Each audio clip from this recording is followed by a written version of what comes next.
All right, welcome back. This is another 8:30 workshop video. Now, I wanted to follow up on my last workshop video, which I believe was about the recent release of GPT-4o, which everybody's talking about. It's a huge buzz. Everyone is waiting either patiently or staring at the screen, pressing refresh on the ChatGPT UI to get the app for Mac or to get the voice feature, to get the live, you know, real-time video all the new features that GPT has just released. Now, the new UI is available on the website. They've done that. GPT-4o is available for use with, I believe, to free and paid users. Now, obviously, for me on this channel, I'm more focused on the memory feature and the real-time back-to-back conversations with the GPT itself, which will be really seamless and quite interesting to try for the AI to be either a player or the DM. Ryan's more intrigued when to use it as a DM.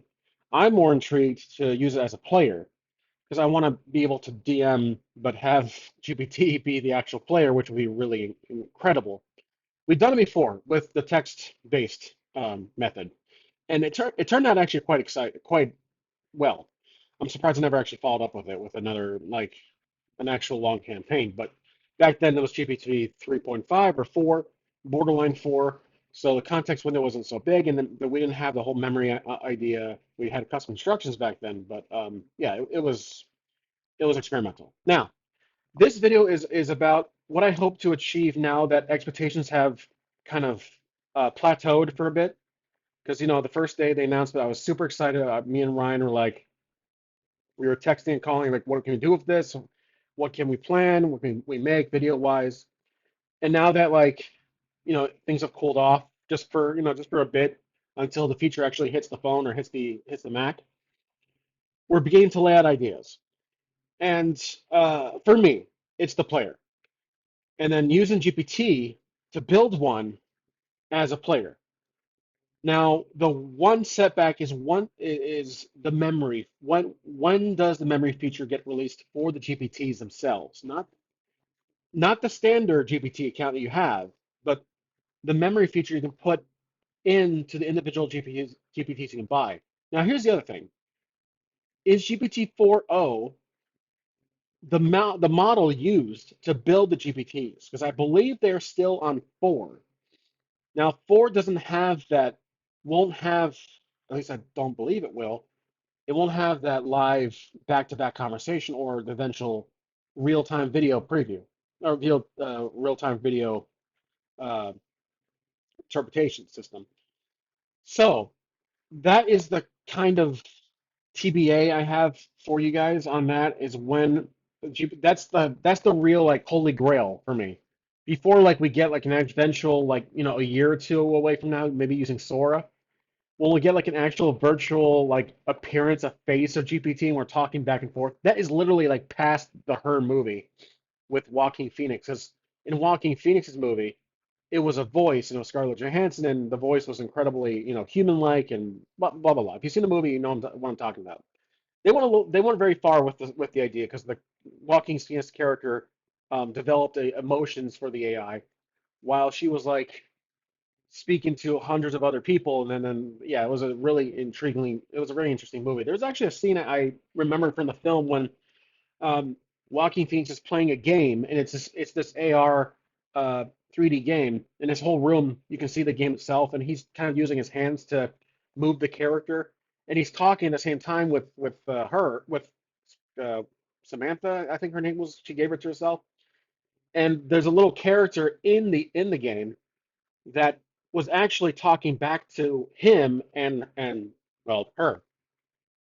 I don't recall if the game was its own thing in the story, like in the lore, or that game was what she made on her own.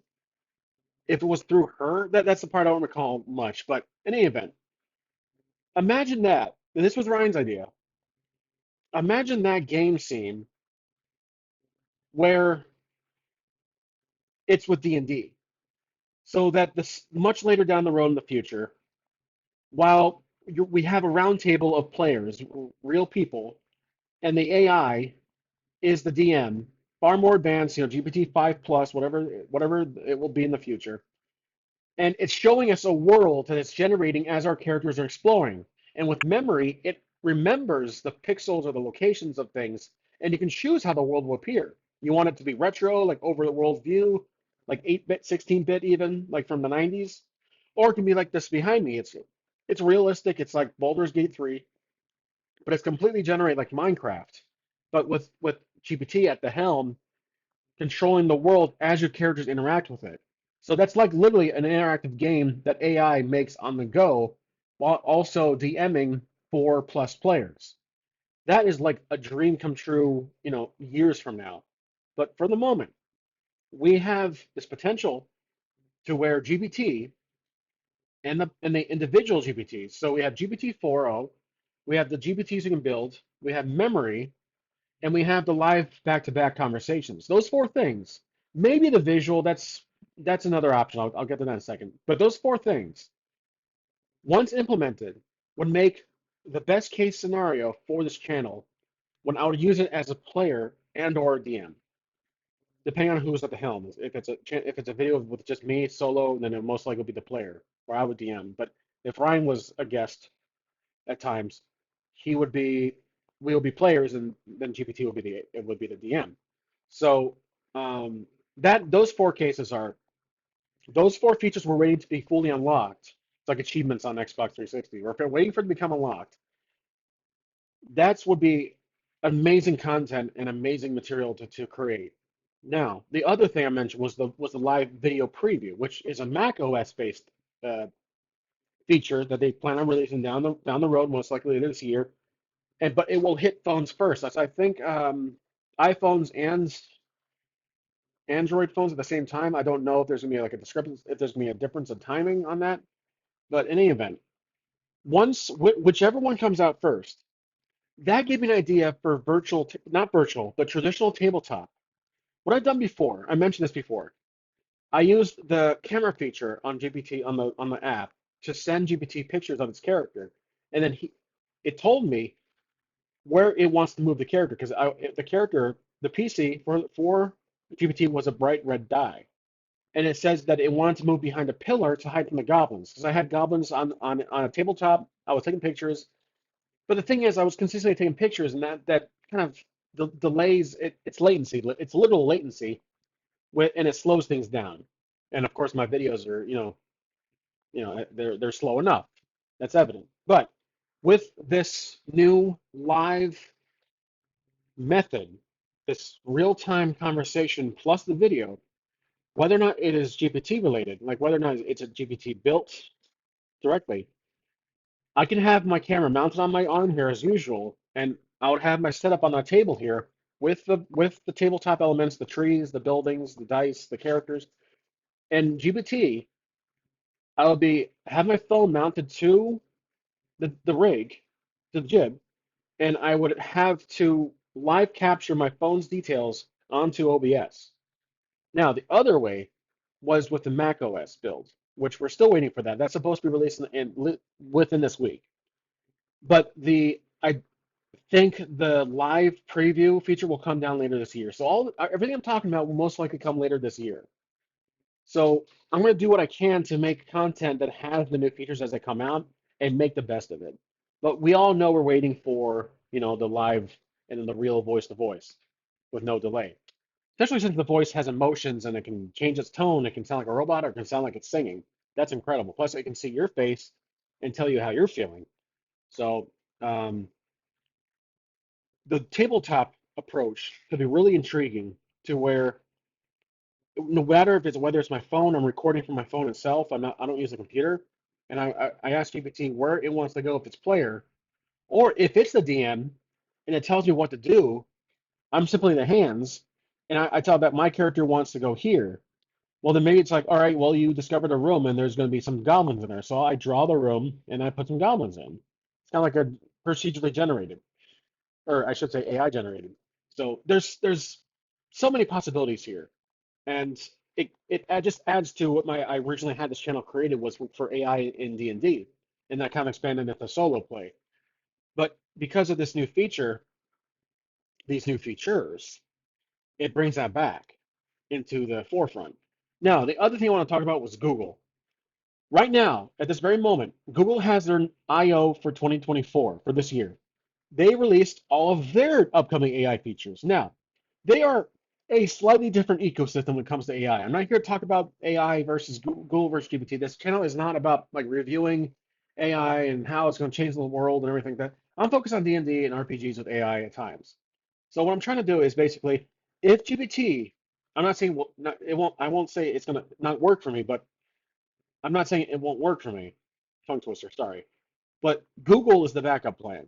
They're releasing their own live view, their own voice to voice real time chat called Google Gemini Live, I think. They have gems, which will be GPTs you can build on their own. It has apparently a million plus parameter like context window, which is insane. That's like 1,500 pages, I think, from what I read. Um, but yeah, all these new features it has, plus it's gonna be it's gonna be it's integrated into the phone. That's what I mean by it's a kind of a different ecosystem at the moment. Before Apple signs the deal with ChatGPT, which we have all heard, but for now, Google has the AI. It's being baked into the phone itself, and that's what their later version this year will be. It's going to be the AI will be cooked into the phone's core. I don't know if it'll be chip based or it'll be like nano into the phone itself, but yeah, Google's path is the phone, while GPT is going the Apple route and then the eventual the Mac OS UI. Now, and then has the actual, and then obviously has the phone app. So both companies have their slightly different variations. However, Microsoft is also in play. They have their Copilot on Windows. I'm really intrigued to see how that advances because I also have my Windows 11 ready to go on the side when I don't need the Mac anymore. I'll just switch them out. I'm wondering how Copilot will advance because of these upgrades. It's most likely because Microsoft is the biggest investor in OpenAI that they will use the new GPT-4o and those features. Imagine that being baked into your computer. A real-time conversation, back-to-back interactions, seeing your screen, and maybe even seeing your computer, your webcam. That's what I'm kind of curious is how all three of these companies are going to fuse computer with the phone. Like, are they going to be cross-platform? I think that Microsoft is kind of in the background right now, enjoying the fun of OpenAI success, while Google is playing catch up at the moment. I was kind of impressed by Google's like features. I watched the summary video from CNET. It showed everything announcement from their biggest opening. They're opening for I/O this year. Obviously, more details are coming out at the moment. But I was actually really impressed. I do like Google. I'm a fan. I use their system pretty much every day. Now, that's evident because I use Google Docs for my material. But at the same time, I am insanely impressed and probably more leaning towards GPT as my go-to for AI. While Google, they like I said, they're playing catch up with Gemini 1.5 as the newer version. They also have the video capabilities that they released. I completely forgot the name, but I think it's called Video Effects. It's a new. It's they've had it in works for a while, but it's their answer to Sora, ChatGPT's or OpenAI Sora. So these two major players are having their own video generating AI text to video, and that will most likely come out later this year. We're obviously waiting for Sora, and I'm curious how OpenAI will use Sora compared to how Midjourney uses it for based on credits and length. So again, I'm not talking about that too much because this channel is not really about that, but I do like to mention that quite a bit. So back to the center here. Overall, I'm really intrigued by GPT and what it can bring to this channel as a tool and as completely for fun create and just have a blast on here while continuing solo play as always. And also on the side, Google is doing their thing while more based on phones they have similar features to almost replicate what GPT has been doing all along.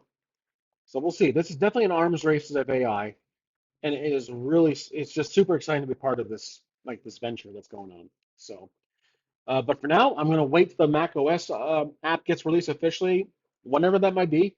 Reddit is going crazy about it. Everyone's looking for it. We're all. I'm just waiting for it. To be honest, it's like I don't want to like crash and burn, just like staring at the screen and keep refreshing when it's that little pops up on the ChatGPT website. Hey, you can download now, and everyone will click for it. So yeah, we'll see. And that's really it. I hope you guys enjoyed this video, and please leave a comment below. And I'll see you next time on 830 RPG.